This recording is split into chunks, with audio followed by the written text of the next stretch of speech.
Yeah, welcome to today's lecture. In the last lecture, we talked about the basic principles of scattering theory, and in particular, we discussed the physical model that we send a quantum mechanical particle towards some target, and then we discussed the scattering process, basically. And our model was, of course, the Schrödinger equation. So we have the time derivative of some function f of space and time. This is equal to 1 over I h f of x and t. And we also have an initial value, f of x at time 0 is a given function f0 of x. And here the operator h is a Schrödinger operator, so it's minus Laplace plus a potential that describes the scattering process. We already had seen that the solution to this initial value problem has the following form. F is equal to exponential of minus I th applied to f0 as a function of x for any t in the real numbers. And we also thought about the asymptotic behavior of such a state f, because we assumed that the potential decays at infinity fast enough so that we had the assumption that the particle is asymptotically free. So the particle is asymptotically free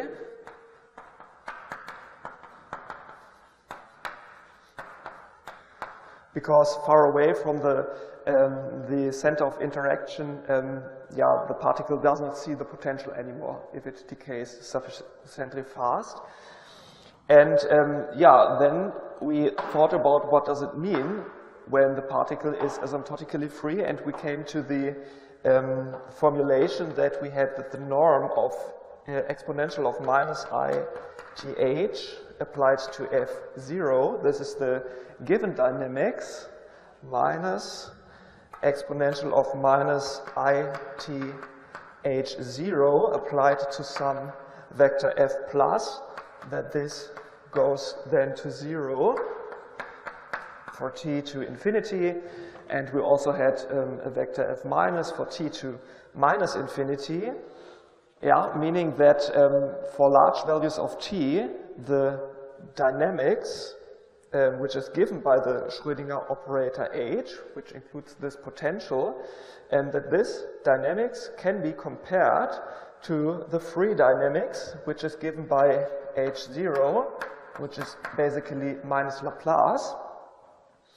And then we used the fact that these groups here are unitary to reformulate this, and we came to the formulation that the norm of f0 minus exponential of I th exponential of minus I th0 applied to f plus, that this goes to 0 for t to infinity. And this is the point where we stopped, and we already see what one main topic of scattering theory is. It is the comparison. It is the comparison of two different strongly continuous unitary groups. So the comparison of two different strongly continuous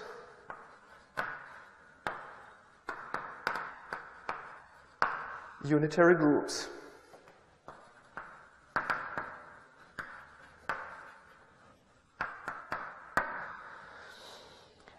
And this led us in particular to the question of the existence of the so-called wave operators. So in general, we ask for the existence of the strong limits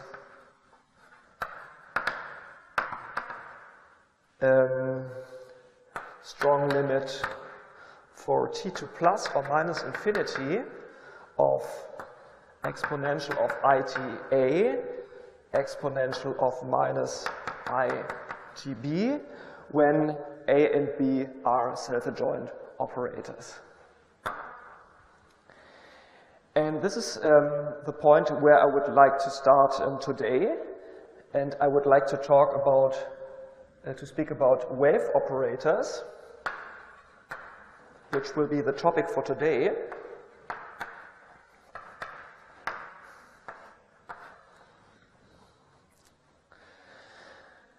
Yeah, and I would like to start with this question here, the existence of strong limits of this type when A and B are self-adjoint operators in a Hilbert space H. And first of all, I would like to motivate why we can exclude eigenfunctions of the operator B in the following. So, first of all,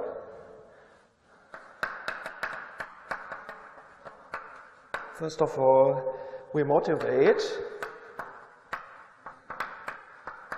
why we can exclude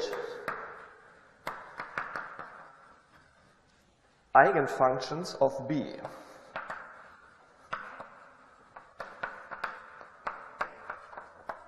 Eigenfunctions of the operator B in the following.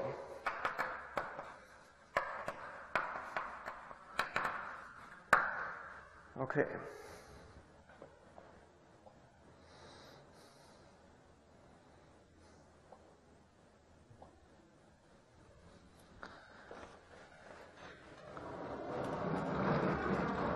So let us assume that lambda, a real number, is an eigenvalue of B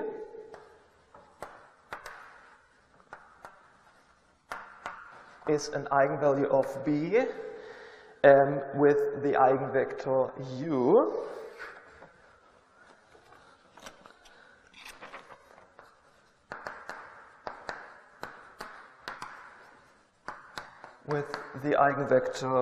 u of course, in the domain of B, and it's also clear that it is non-zero. So we have that BU is lambda u. And now I define an operator W. Let W of t be the operator exponential ita, exponential minus itb. Then we observe the following. When I apply the vector, when I apply this operator to the vector u, so I look at W of t applied to u, I find that this is exponential ita applied to exponential minus itb applied, of course, to u. And now we can use the fact that u is an eigenvector for B, so this here is nothing but exponential ita, and here we get the number, the complex number minus it lambda u, and I can write it together as exponential of it a minus lambda u. Okay. Yeah, now I assume that the strong limit here exists. So we assume that the strong limit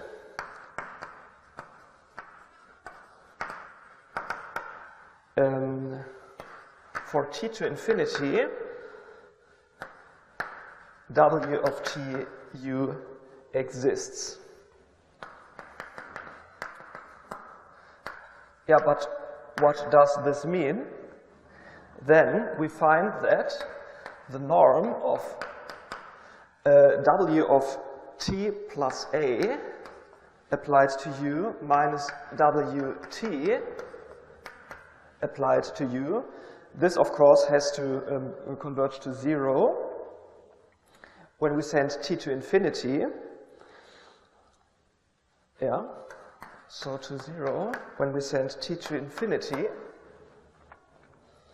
for any A, for all A in R. Yeah? But let's compute this expression here as the operator exponential IT A minus lambda is unitary.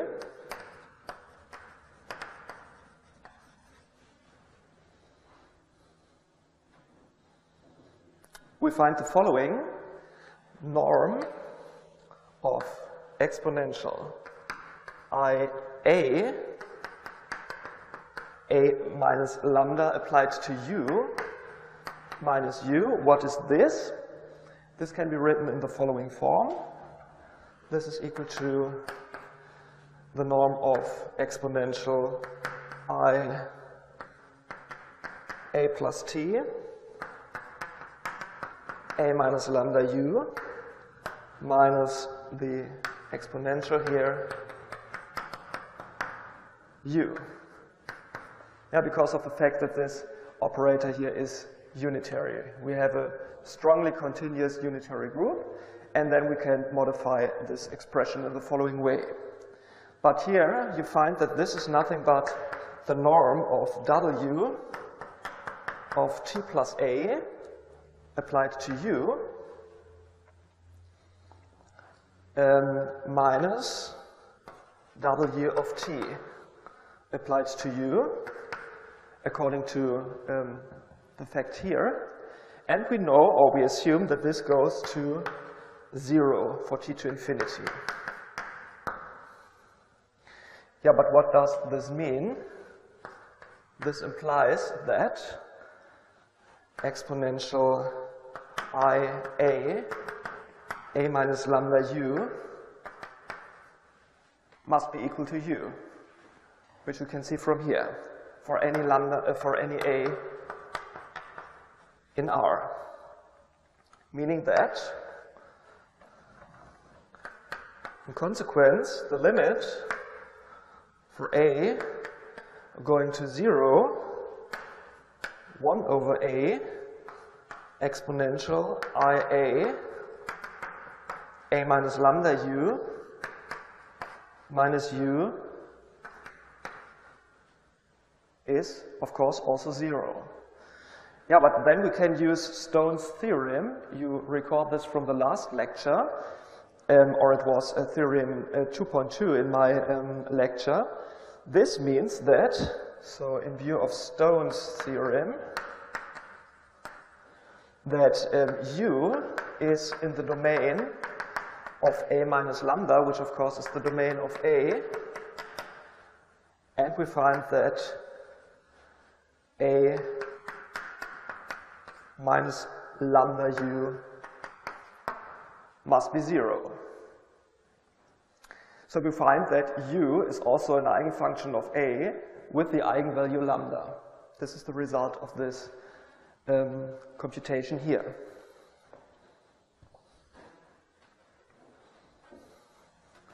So let's write it down.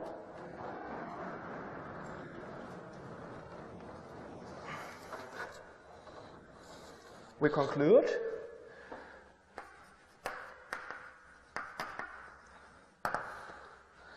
if U is an eigenvector of B,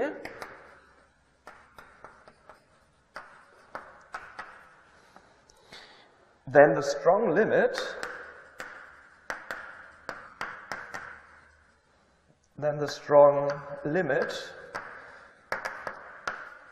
for t to infinity exponential I GA exponential minus ITB exists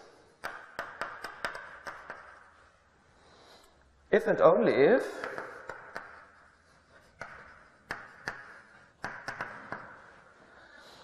U is an eigenvector of A,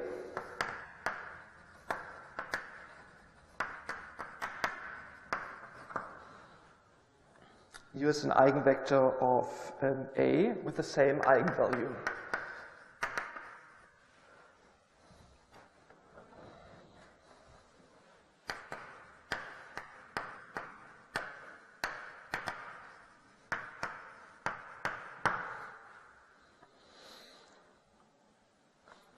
Yeah, but such a harmonic relationship between the operators A and B is usually nothing which we can expect.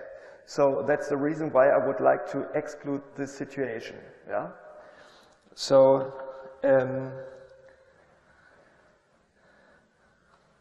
hence we define the so-called wave operators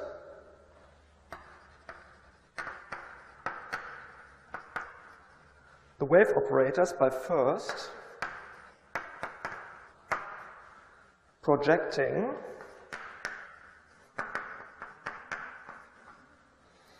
onto the absolutely continuous subspace of B. By first projecting onto the absolutely continuous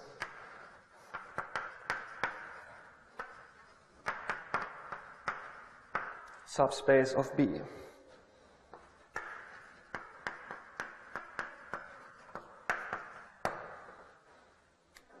And we will see that this is a very clever choice in the following.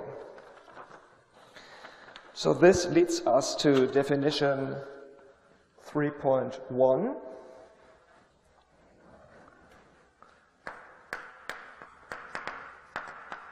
So definition 3.1, let A and B be self-adjoint operators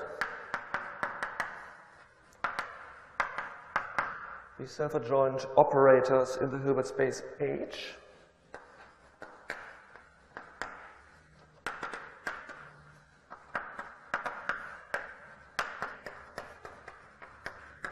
In the Hilbert space H, and let P AC of B,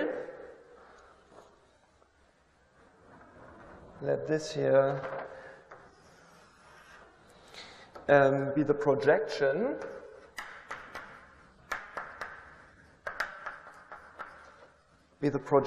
onto H AC of B, which is the absolutely continuous subspace of H with respect to B. So the absolutely continuous subspace of H with respect to the operator B. We discussed the decomposition of the Hilbert space in the last introductory lecture. And now we say that the generalized, the so-called generalized wave operators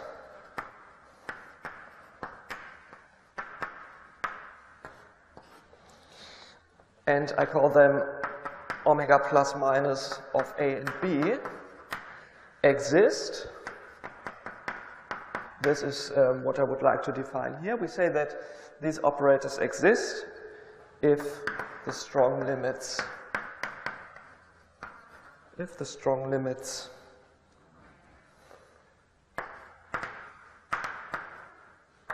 omega plus minus of A and B, defined as the strong limit for T2 plus or minus infinity exponential ITA exponential minus ITB, and here I have the projection onto the absolutely continuous subspace of H with respect to B, and if these limits exist.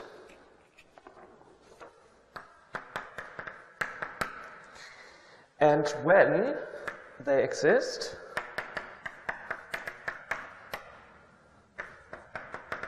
In this case, we define spaces H in. This should be the range. This is my notation for the range of an operator, and H in should be the range of omega minus, and H out is defined as the range of omega plus. And sometimes, and in some books, you will also find the notation that this is written as H minus and this is written as H plus. And I will also sometimes use this notation.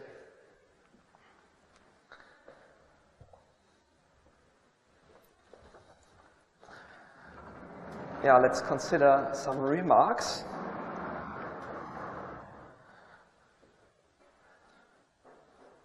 Now, first of all, I've forgotten to add a number here. This is equation 3.1. Okay, now let's come to remark 3.2. Remark 3.2. First of all, the existence of omega minus of A and B means that for any F minus in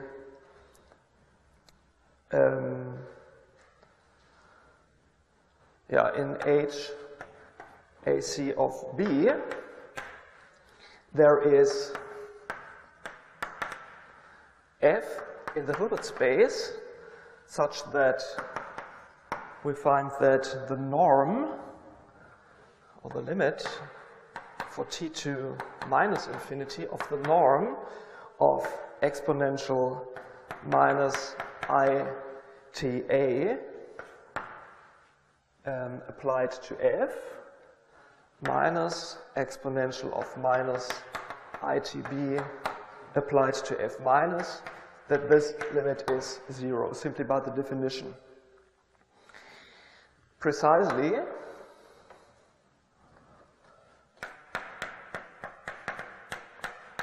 we have that F is equal to omega minus AB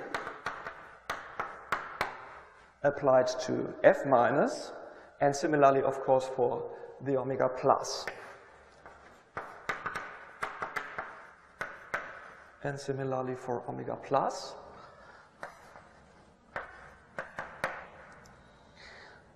The second remark, hope you can read it. Okay, the second remark, number 2, if the projection onto the absolutely continuous subspace of H with respect to B is equal to the identity, then the norm limit in the definition 3.1 exists if and only if A is equal to B. And you can prove this on the exercise sheet for this week. It's exercise 8. And remark number 3.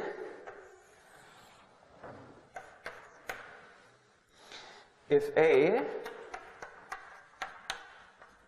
has purely discrete spectrum,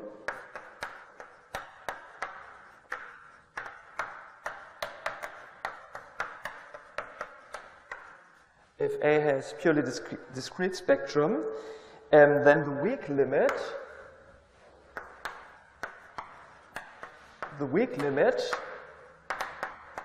in our definition 3.1 exists.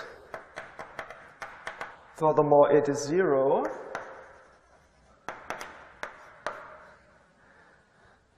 though the operators A and B are very dissimilar.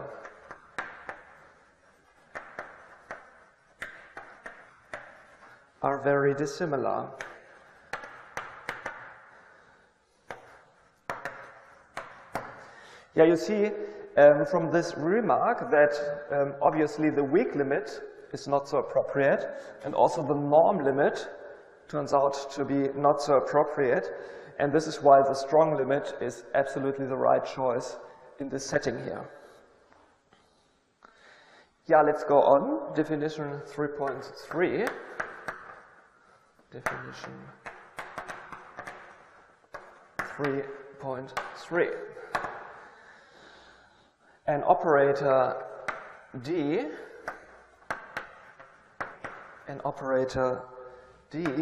bounded operator, is called partially isometric.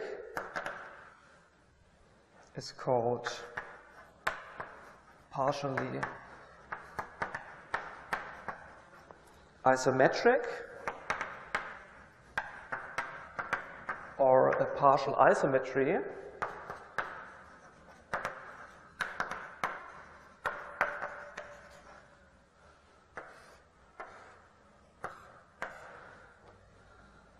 If there is a closed subspace M, if there is a closed subspace M of H with the property that the norm of du is equal to the norm of u for all u in this subspace M, and with the property that d applied to u is equal to 0 whenever u is in the orthogonal complement of M. And when we have such a partial isometry, we call M the so-called initial subspace.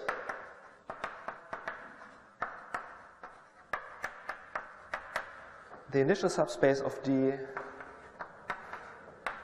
and we call D of M the final subspace of D.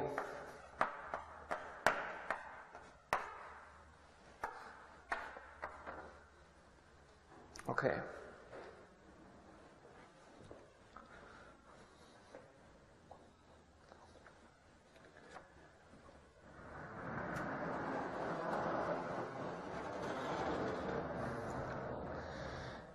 And now we come to a first proposition, proposition 3.4.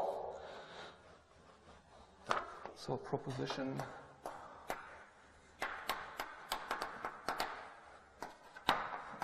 3.4. We assume here that the wave operators exist. So assume that the operators omega plus minus of A, B exist.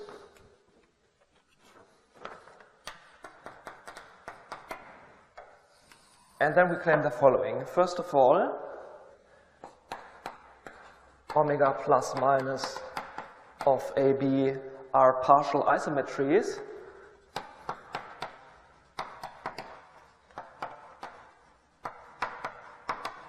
Are partial isometries with initial subspace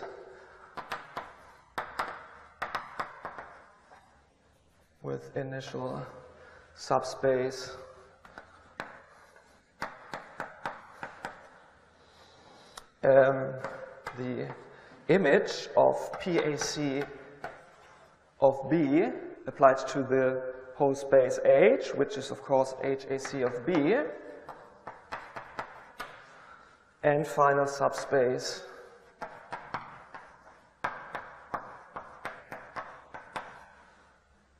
H plus minus.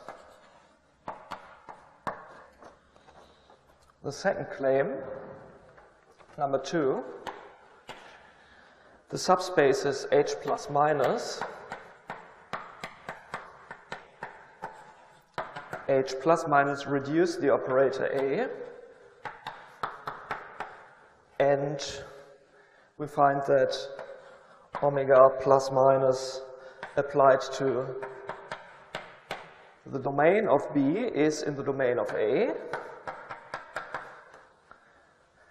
and we find that A omega plus minus of AB is equal to omega plus minus of AB B. This is equation 3.2. And number 3, we have that H plus minus is a subspace of the range of PAC of A, which is HAC of A.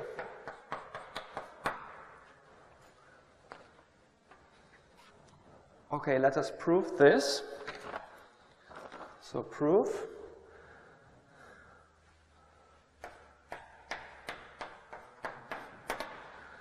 First of all, for U in HAC of B and the orthogonal complement of the space, we clearly find that M omega plus minus applied to U is 0, because in the definition of omega plus minus, in the last position we have the projection onto the absolutely continuous subspace of H with respect to B, and when the vector U is in the orthogonal complement, of course, the result is 0. And on the other hand, for U in HAC of B, we find that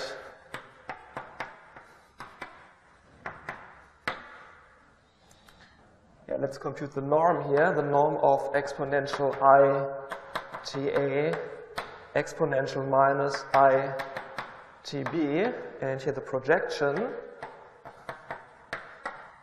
applied to U.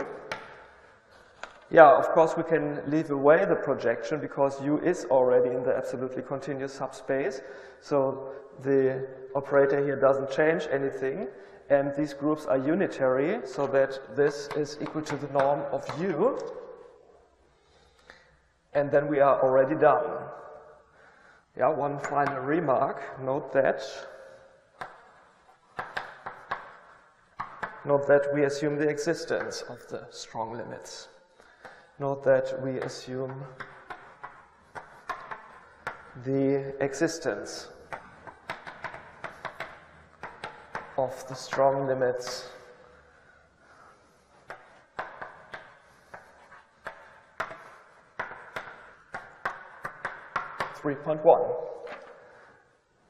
Yeah, it's always important to keep this in mind. Number 2, for any fixed S in the real numbers, we find the following. The strong limit for t to plus or minus infinity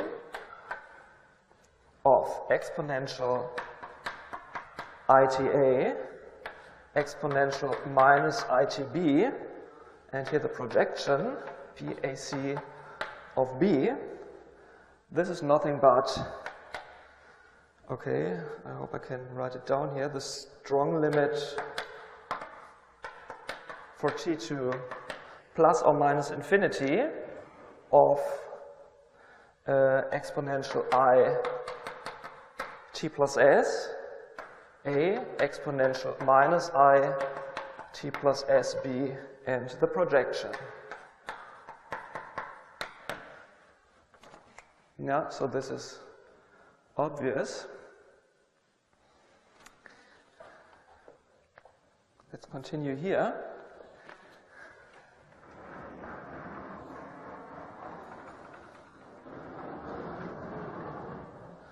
Yeah, and now we use that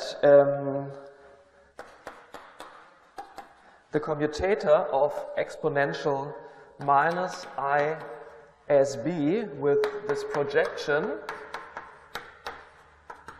is 0 to obtain that omega plus minus of A and B is equal to exponential ISA omega plus minus AB and exponential minus ISB. Yeah, let's recall this. What have I done? I've pulled out this factor ISA here on the left-hand side, yeah, and I did the same here on the right-hand side. I pulled out I or minus ISB on the right-hand side, and then I changed the order of exponential minus ISB with this projection. This is what I did on the other blackboard. Okay, once more here. And then the remaining terms here in the middle, if I take the limit, of course, because of the fact that these factors on the left and the right-hand side are bounded operators, they are continuous, so I can pull the limit through this. And then in the middle, of course, I get omega plus minus by the definition. This is what you see here. And the two remaining terms on the left and right-hand side are here. Yeah, and why do we have this commutator relation? And then you can recall an exercise from the exercise sheet that we will discuss today, which says that such a projection commutes with such a group if and only if you have that the projection applied to B is extended by the operator BP. And this, of course, is satisfied because of the fact that the absolutely continuous subspace of H with respect to B is a reducing subspace for the operator B. Yeah? This is precisely the definition, and then you apply this exercise from the sheet that we will discuss today to obtain this commutator relation, and using this relation and what we have on the other blackboard, you come to this. And we can rewrite this, or equivalently, we can write it as exponential of minus ISA omega plus minus AB is omega plus minus AB exponential minus ISB for any S in R. Okay.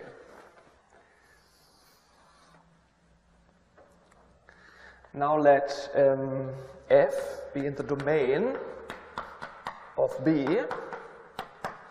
Then we find that minus IBF is, according to Stone's theorem, the limit S going to 0, 1 over S, exponential minus ISB minus F, so that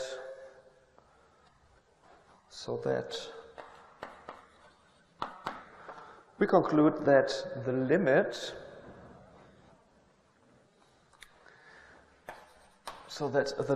for S going to 0, omega plus minus AB applied to 1 over S, exponential minus ISB minus the identity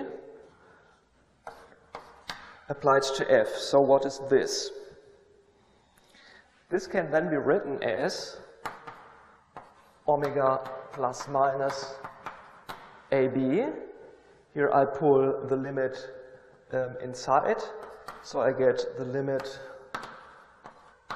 for S to infinity 1 over s exponential minus ISB minus the identity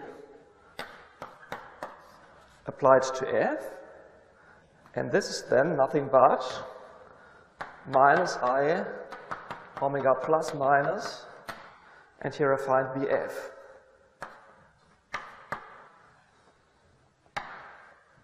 Yeah? Yeah, but now by relation 3.3, which is this here, by 3.3, we find that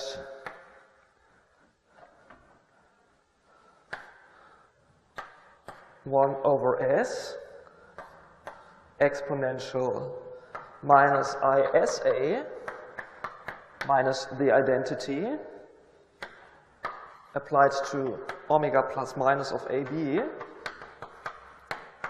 f. This is nothing but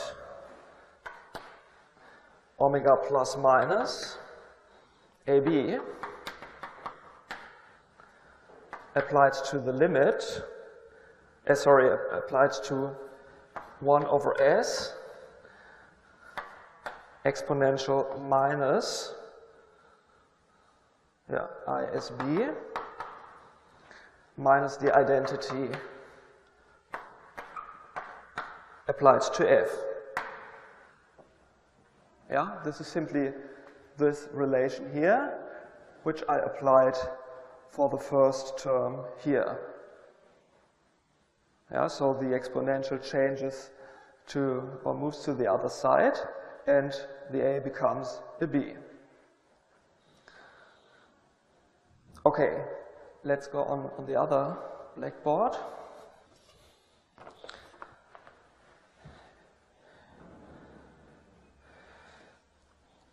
Yeah, as the limit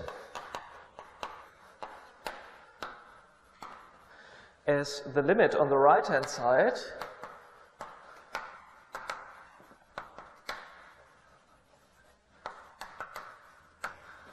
of our equation 1 over s exponential minus IAS minus the identity omega plus minus AB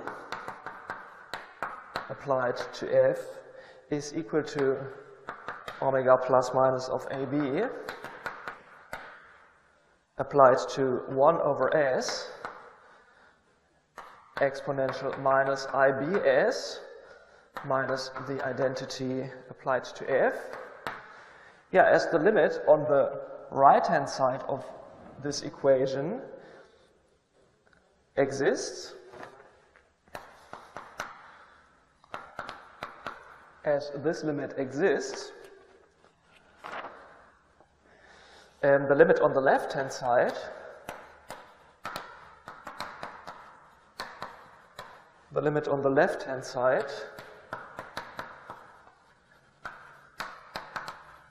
must also exist.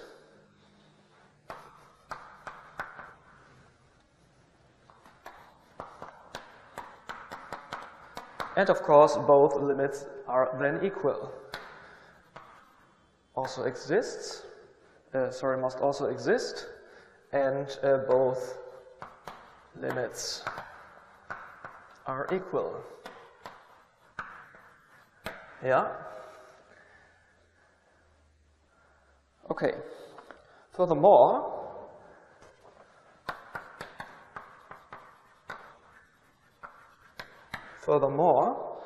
omega plus minus AB applied to f is in the domain of A. This is in the domain of A for any f in the domain of B. Yeah, because this limit here exists. And we find that,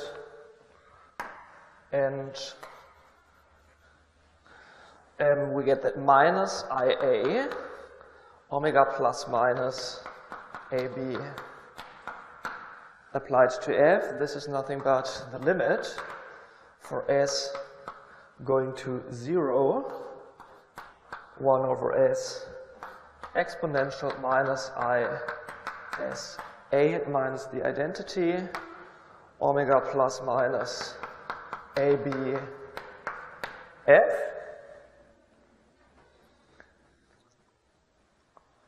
Yeah? And this is then nothing but the limit for s going to 0, omega plus minus ab 1 over s exponential of minus I as b minus identity applied to f.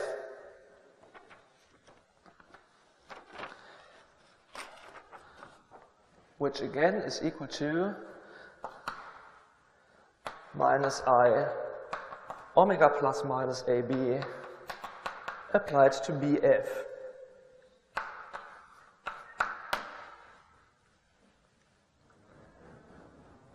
And this proves this formula 3.2 that we had in the proposition. Finally,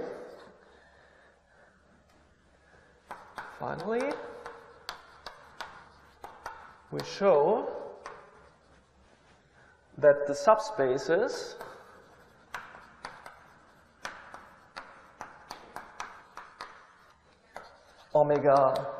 H plus minus, which are the ranges of omega plus minus, reduce the operator A.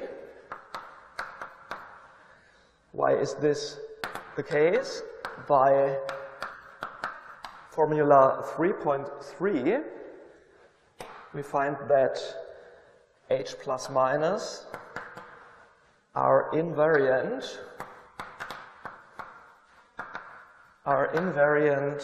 under the action of exponential minus I as A for all S in R.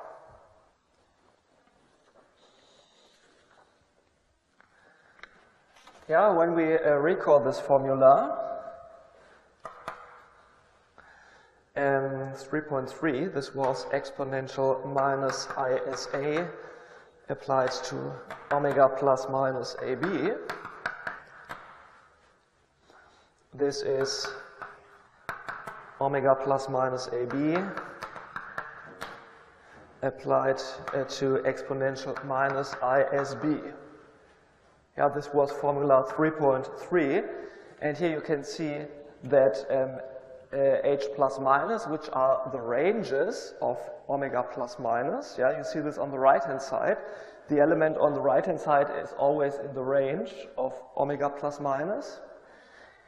And these spaces are invariant under the action of this exponential group here, because when I apply exponential minus ISA to some element belonging to this range, yeah, which you find on the left-hand side, then what you get on the right-hand side is always in the range of this operator. This is by 3.3. So we conclude that hence exponential minus ISA applied to H plus minus is a subset of H plus minus. And now I apply lemma 2.4. Applying lemma 2.4, we are done. This achieves the proof. Let's recall this lemma. I think last time I did not write it down. So let us recall now this lemma 2.4, which is also part of the exercises. That's why I did not give it in the lecture, I think. So let's also recall this here, lemma 2.4. It says that first assertion, let A be a self-adjoint operator in the Hilbert space H, in the Hilbert space H, with the spectral family E of lambda. Yeah, so A is the spectral integral lambda dE of lambda. And let B be some bounded operator, then the commutator AB is 0 if and only if B commutes with any spectral projection of A for any lambda in R. This is what we proved last week in the exercises for the bounded case. Yeah, this was part of the exercise session last week. And more interestingly, now we have here assertion number 2. Let A be a self-adjoint operator in the Hilbert space H, and let M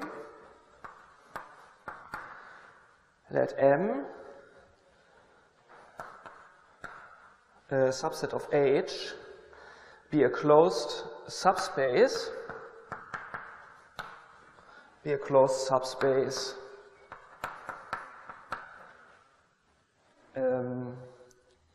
with the associated orthogonal projection P, with the associated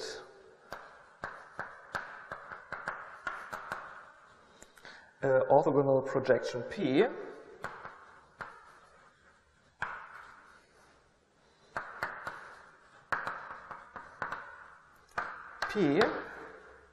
then,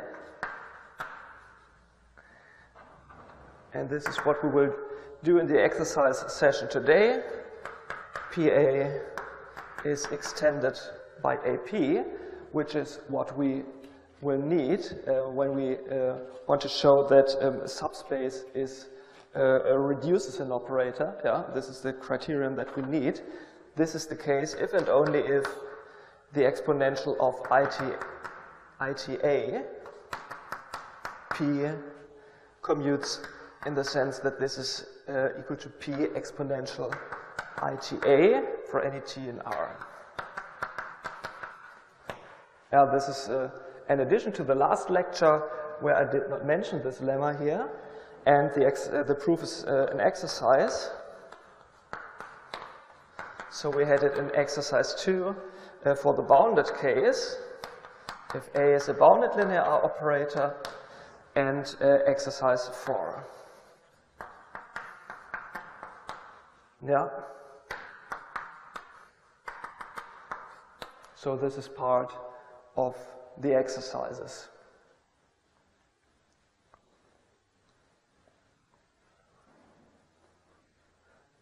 Yeah, and when you look back to what we have on the other blackboard and you consider point 2 of this lemma, then using the result here, you find that we are done with point 2, with assertion number 2 of our proposition. So it remains to prove the last point,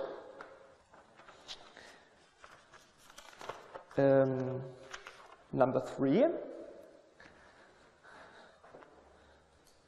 which we will do here.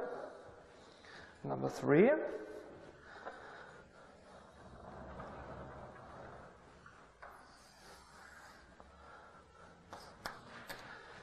By point 2, the operators A restricted to H plus minus, which are the ranges of omega plus minus, and these operators are self-adjoint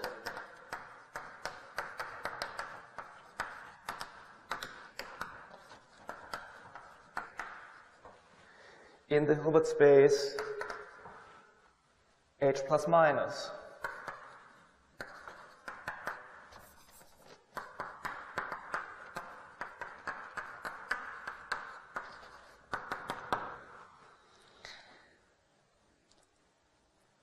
Yeah, note that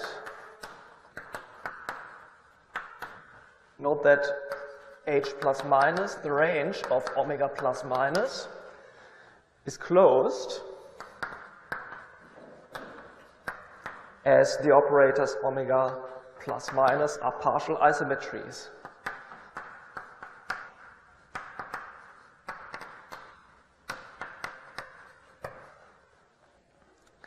Furthermore,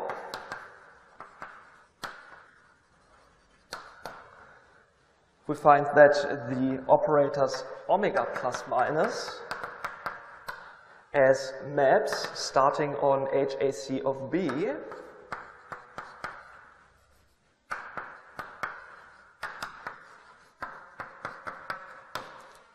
and going to H plus minus, of course,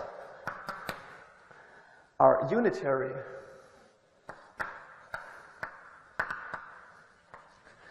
Because it consists of two strongly continuous unitary groups, two exponential groups.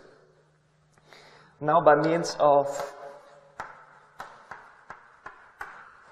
the formula 3.2, which we proved in the second assertion of this proposition, we see that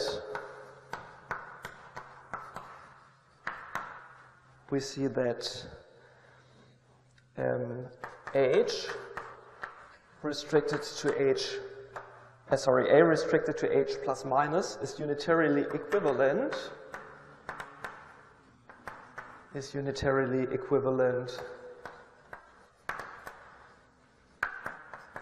to B restricted to H AC of B.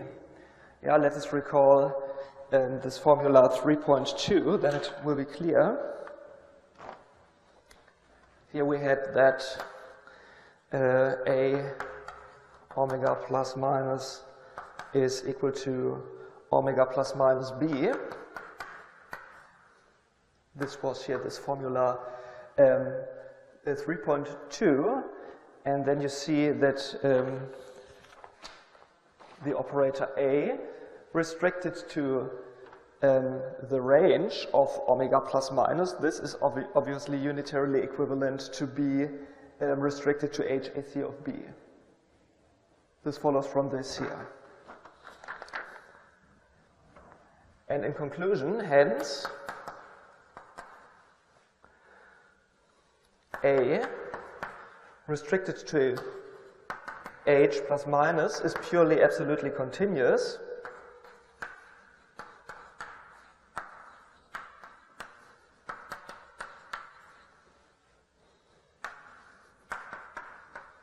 Is purely absolutely continuous, meaning that H plus minus is a subset of HAC of A, which is equal to PAC of A applied to H. And this completes the proof of the proposition.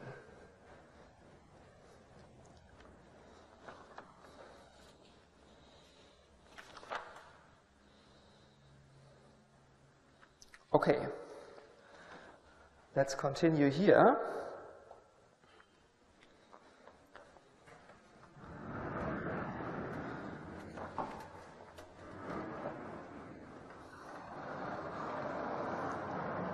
Remark 3.5. Remark 3.5. The identity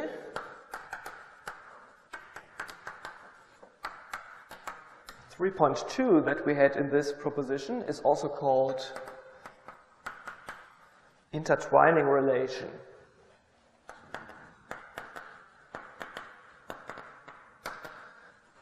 Intertwining relation.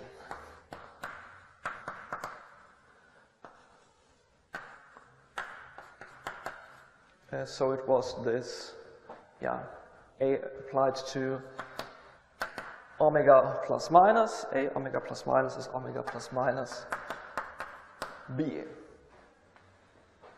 Yeah. Okay, proposition 3.6.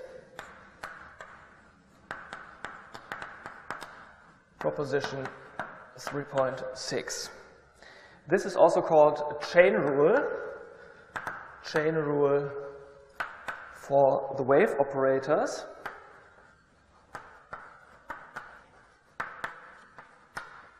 And it reads as follows. So let A, B, and C be self-adjoint operators.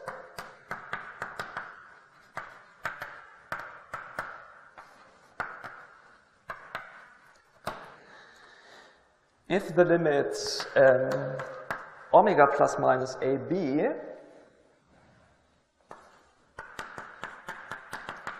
if omega plus minus AB and omega plus minus BC exist, then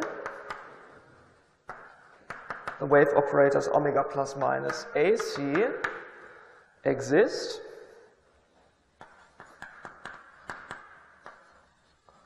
and we have the following chain rule: omega plus minus AC is equal to omega plus minus AB applied to omega plus minus BC.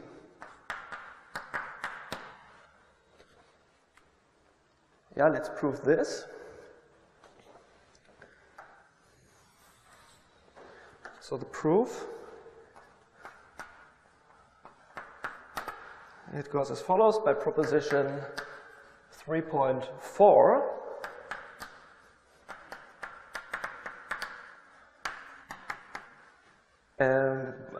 Point 3, we have that the range of omega plus minus BC is in the range of PAC of B, which is nothing but the absolutely continuous subspace with respect to B. And hence for all phi in the Hilbert space, we find that the identity minus PAC of B applied to exponential ITB, exponential minus ITC,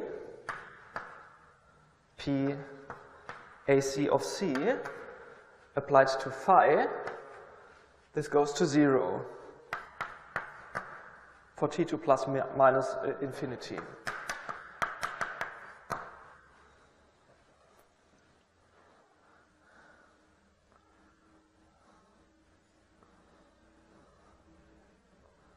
Yeah. But then we can do the following. We can compute exponential ITA, exponential minus ITC, PAC of C applied to phi. What is this? I can rewrite it in the following way. This is nothing but exponential ITA, exponential minus ITB, exponential ITB, exponential minus ITC, PACC phi. Here I have simply added in the identity operator. And this can again be rewritten in the following way. This is equal to exponential ITA, exponential minus ITB, PAC of B, exponential ITB, exponential minus ITC, PAC of C phi plus exponential ITA, exponential minus ITB, identity minus PAC of B, and now you already see why I'm doing this here, exponential ITB exponential minus ITC PAC of C applied to phi. Yeah, and then you see that this term here, PACB, this term here cancels out. Yeah, but what is the use of this? We know that the second term here converges to 0 because of this here for t to plus minus infinity. And what is remaining is the following on the other blackboard. Then this expression here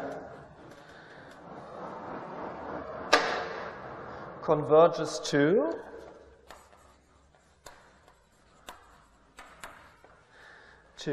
omega plus minus AB, omega plus minus BC, as t goes to plus or minus infinity, using lemma 2.1 that we had in my first lecture. Yeah, saying that if you have a sequence of operators that converges strongly, let's say an converges strongly to some a and bn converges strongly to some b, then an, bn converges strongly to a, b. This was lemma 2.1, and this is what I apply to the first term, and the second term, according to this, goes to 0. So we'll find that the limit here is given by this product here as exponential ITA exponential minus ITB PAC of B. This converges to omega plus minus AB strongly by the definition and the assumption that these limits exist. And also here the second one, exponential ITB exponential minus ITC PAC of C. This goes to omega plus minus BC strongly. Okay.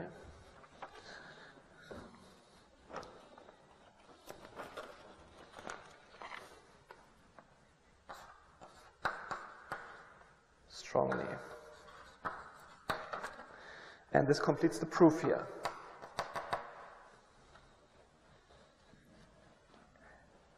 Yeah.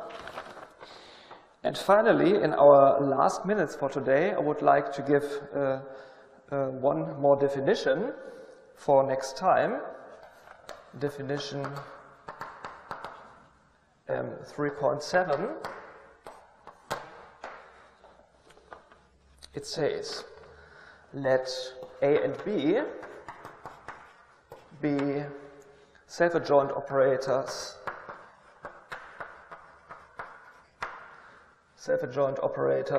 in the Hilbert space H.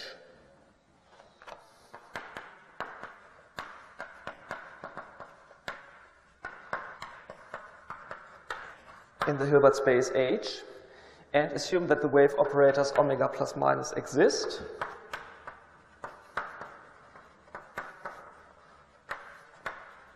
And assume that the wave operators omega plus minus AB exist. Then we have the following definitions. Let's do it here. First of all, the wave operators are called weakly asymptotically complete. Weakly asymptotically complete.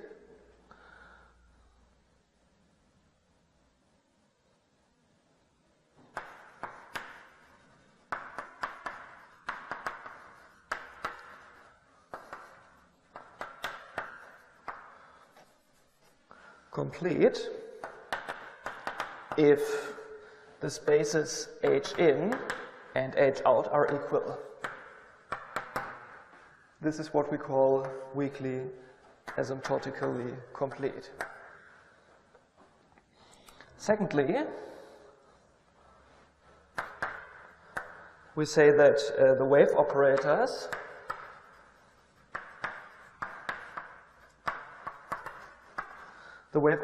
are called asymptotically complete,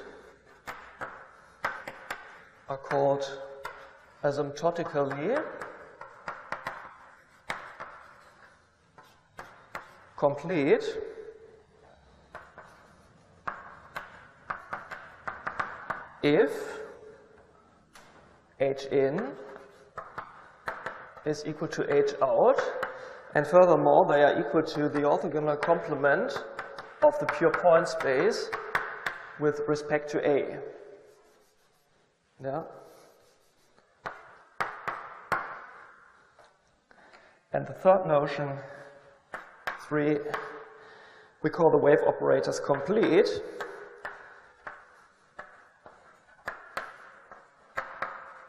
The wave operators are called complete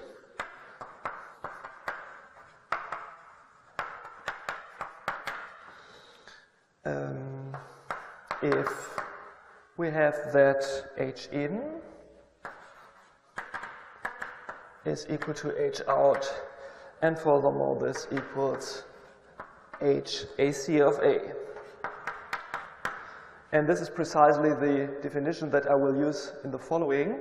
For completeness, the spaces H in and H out, they equal, and furthermore they are equal to the absolutely continuous subspace with respect to the operator A.